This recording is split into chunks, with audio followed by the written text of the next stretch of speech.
बात संघ प्रमुख मोहन भागवत की और गृह मंत्री अमित शाह की।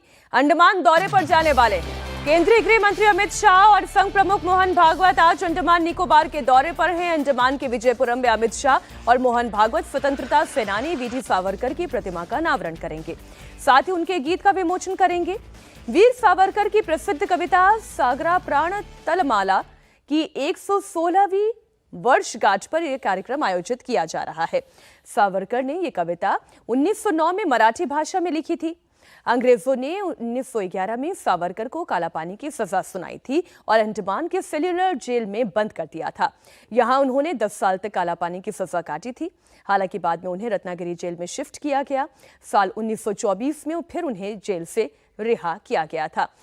सावरकर की जेल यात्रा का एक बार फिर से चर्चा में आना, मोहन भागवत तो जा ही रहे हैं, अमित शाह का भी वहां पर पहुंचना, और लगातार ये वो तैयारी है जो सरकार कोशिश कर रही है, जो आरएसएस लगातार कोशिश करती रही है। सावरकर भी देश के स्वतंत्रता सेनानी रहे और कांग्रेस इसे शुरुआत से नकार रही है। देखिए, सावरकर का जो है उसके दो पक्ष हैं। वो निश्चित रूप से पहले क्रांतिकारी थे, 10 साल अंडमान में रहे, जेल गए, वो सारी चीजें हैं। और राष्ट्रीय स्वयंसेवक संघ और हिंदुत्व की जो धारा है उसके वो अकेले आइकॉन हैं जिनको स्वतंत्रता आंदोलन में जिनकी एक सक्रिय भूमिका रही है।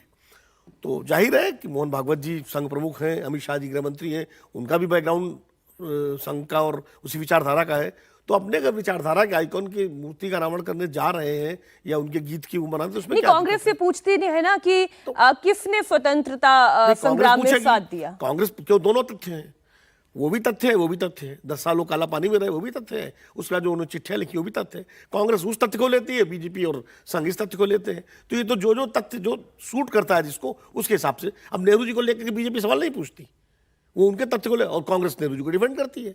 तो अपने अपने आइकॉन को के प्रति श्रद्धा व्यक्त करना और जो उससे सहमत नहीं वो सवाल पूछना, तो इसमें क्या दिक्कत है? ये तो डेमोक्रेसी का एक वो है। अवधेश, देखिए, ये अत्यंत ही महत्वपूर्ण और ऐतिहासिक कार्यक्रम है, क्योंकि सावरकर जी के बारे में मतलब एक अद्भुत व्यक्तित्व शायद धरती पर दूसरा होना बहुत कठिन है। कि ये जो कविता है, आप उनके मतलब 40 पुस्तकें तो उनकी मार्केट में उपलब्ध है कि उस काली कोठरी में रखते हुए नाखून बढ़ा के दीवार पर जो है लिखना और उन कविताओं को याद करना और कैदियों को रटा देना कि कविता मरे नहीं। वही जो अभी तो मोहन भागवत जी शायद सरसंघ चालक बनने के बाद पहली बार अंडमान जा रहे हैं और अमित शाह जी दूसरी बार जा रहे हैं। वहाँ की एक संस्था है जिसने इस गीत का विमोचन कराने की बात इन लोगों से की थी। अब गीत की केवल कुछ पंक्ति सुनाता हूँ ये। और उन्होंने अंग्रेजी में 40 बताया था कि 40,000 पन्ने से ज़्यादा मराठी में लिखा है, 15,000 पन्ने से ज़्यादा अंग्रेजी में लिखा है और लगभग 5,000 के आसपास पन्ने हिंदी में लिखा है।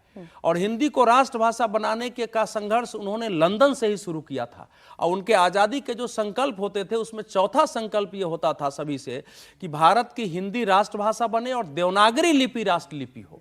तो ये जो है कुछ पंक्ति में सुना देता हूं, इस खबर को थोड़ा समय देना चाहिए। मुझे हिंदी में, मुझे ले चलो हे सागर, मुझे मेरी मातृभूमि ले चलो, मेरी आत्मा उससे दूर पीरा में है। हे सागर, क्या मैंने तुम्हें हमेशा मेरी माता के चरणों में श्रद्धा पूर्वक प्रणाम करते नहीं देखा?